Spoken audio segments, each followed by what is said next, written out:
নমস্কার দর্শক বন্ধুরা, রে স্পোর্টসের পর্দায় আপনাদের আবারও স্বাগত জানাই। স্বপ্নের ডেবিউ সবুজ মেরুন জার্সি গায়ে এতদিন ছিলেন ইস্টবেঙ্গলের ফুটবলার। এবার চিরপ্রতিদ্বন্দ্বী ক্লাব মোহনবাগান জার্সি গায়ে চাপিয়েছেন সায়ন ব্যানার্জি।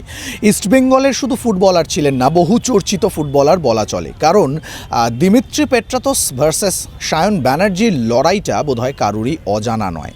এবার সেই চিরপ্রতিদ্বন্দ্বী মোহনবাগানের হয়েই খেলবেন সায়ন ব্যানার্জি। দুই পক্ষের সমর্থকেরা সোশ্যাল মিডিয়ায় বহুদিন ধরেই বাকবিতণ্ডা চালাচ্ছিলেন। সায়ন ব্যানার্জি ইস্টবেঙ্গলে সেরা ছিল, মোহনবাগানে ভালো খেলবে, কোনটা হতে চলেছে প্রথম ম্যাচে, তাই নজর ছিল সায়ন ব্যানার্জির ওপর। গোল করলেন, গোল করালেন, আর ম্যাচ শেষে সমর্থকদের সঙ্গে উচ্ছ্বাসে ভাসলেন। শেষ কবে কলকাতা লিগের প্রথম ম্যাচে সমর্থকরা ফেন্সিং টপকে মাঠে নেমে পড়েছেন, সেই ছবি বোধহয় মনে পড়ে না। কিন্তু আজ সেই ঘটনাই ঘটল মোহনবাগান মাঠে।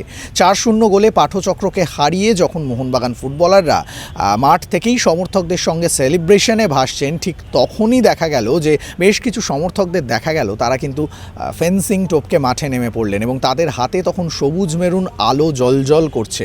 সায়ন ব্যানার্জির সঙ্গে সেলফি তুললেন, তার সঙ্গে উচ্ছ্বাসে ভাসলেন। সেই মুহূর্তগুলো কিন্তু উপভোগ করলেন সায়ন ব্যানার্জি, এবং তিনি যখন মাঠ ছাড়ছেন গ্যালারি থেকে সমস্বরে সায়নের নামে জয়ধ্বনি উঠছে, কারণ এই সায়ন ব্যানার্জিকে নিয়ে প্রত্যাশা রয়েছে সমর্থকদের। সায়ন ব্যানার্জিরও প্রত্যাশা পূরণের একটা চাপ রয়েছে, একটা তাগিদ রয়েছে। প্রথম ম্যাচ যে কোনো ফুটবলারের জন্য খুব কঠিন। মোহনবাগান জার্সি গায়ে সায়ন নামলেন, ভালো ফুটবল খেললেন, সমর্থকদের মন জয় করলেন।